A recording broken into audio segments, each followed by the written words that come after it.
In this video, we start the second part of the electrical conversion chapter that is about DC to AC inverters.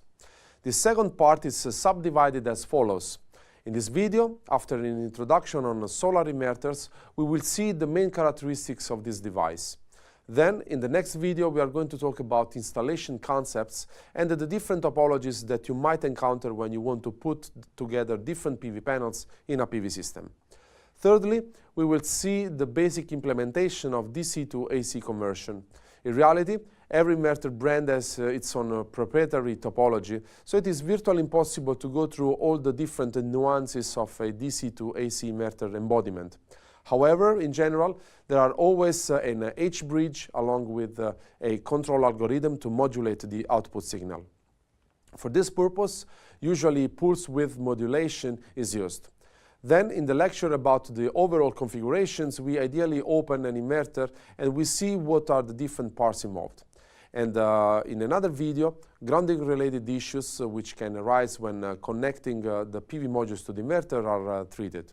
Finally, we conclude this series of videos discussing the efficiency of the inverter in order to be able to calculate the overall energy yield of a PV system throughout the entire year. Coming back to this slide that summarizes the most important components forming a PV system, we can find the inverter again in the balance of the system block. It is very important to note that the term inverter can have two different meanings. First, it is used for the actual inverter, which is the electronic device that performs the DC to AC inversion, as we are going to see. Secondly, the term inverter is also used for the total unit produced by manufacturers, and thus, depending on the application, it may contain an MPP tracker, a DC-DC converter, and a DC-AC inverter. In grid-connected systems, the inverter is connected directly to the PV array and converts the DC electricity coming from the PV array into AC electricity. Besides, such an inverter usually contains an MPPT system. As such an inverter is connected to the electric grid, it must also be synchronized with the grid, meaning that the phase angle of the AC signal coming from the inverter must be equal to that of the grid. In order to increase power quality of the grid, the injected signal should have a minimal harmonic content. Let's now see the main characteristics of a solar inverter, intended as the power electronic device that actually performs the conversion from direct current to alternate current.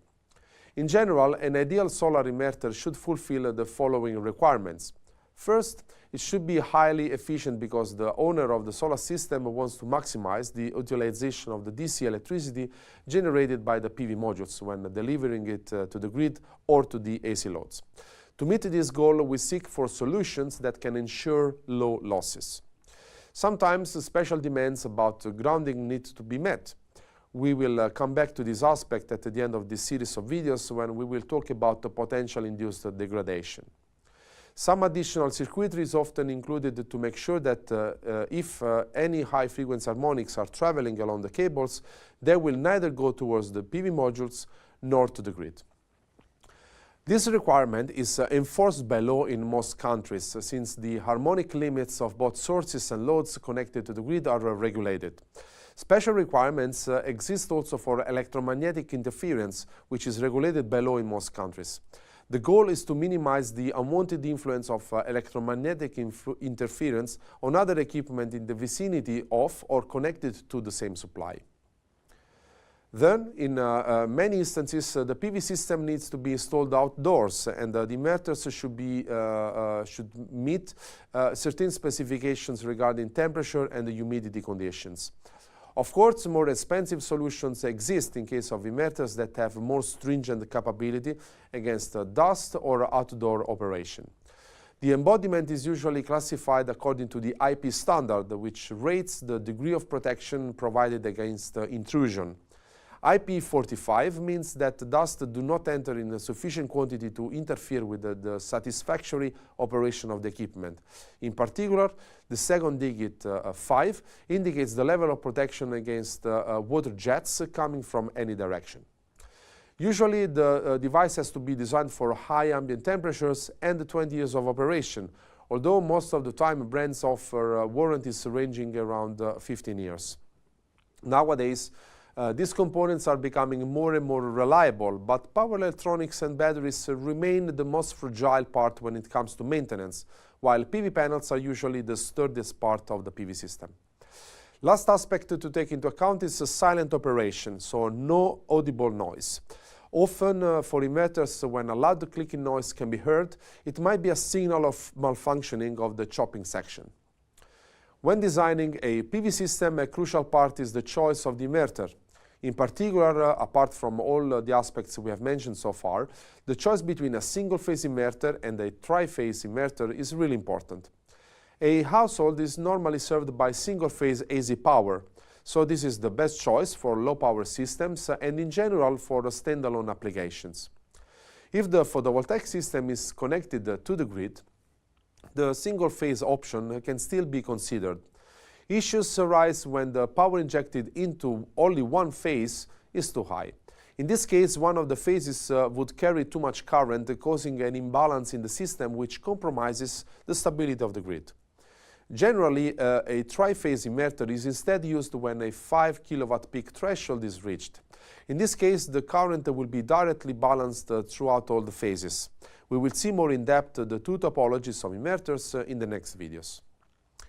As already mentioned, the word inverter might refer either to the DC-AC converter or to the power electronic unit that includes many other things inside. So for example, we have the MPP tracker, the DC-DC converter, the DC-AC converter, and some models even include a battery charge controller in it. In an inverter, DC power is transformed into AC power. Generally, the DC input voltage of the inverter must be constant. However, the maximum power point voltage of the modules is not. Therefore, a DC-DC conversion stage is used to transform the variable voltage from the panels into the constant voltage required by the DC-AC inverter. While the constant output voltage is achieved by means of a feedback loop, the desired operating point of the PV array determined by the MPPT algorithm is used to control the duty cycle of the converter. Finally, the topology that includes a battery charge controller is typically used in the standalone applications, which include a battery system eventually connected to AC loads. In this case, all these components are fully integrated in the inverter. Let's now recap what we have seen in this video. First of all, the inverter belongs to that part of the PV system which is called the balance of system, or BOS. Then we went through the main characteristics that every inverter show. Also, we saw that depending on the size of the system and the application, a choice has to be made between a single-phase and tri-phase inverter. Finally, we clarified that the word inverter can refer either to the power conversion section that modifies the signal from DC to AC, or to the overall power electronic device that includes also other components. In the next video, we are going to see how the inverter is used in different types of PV systems configuration.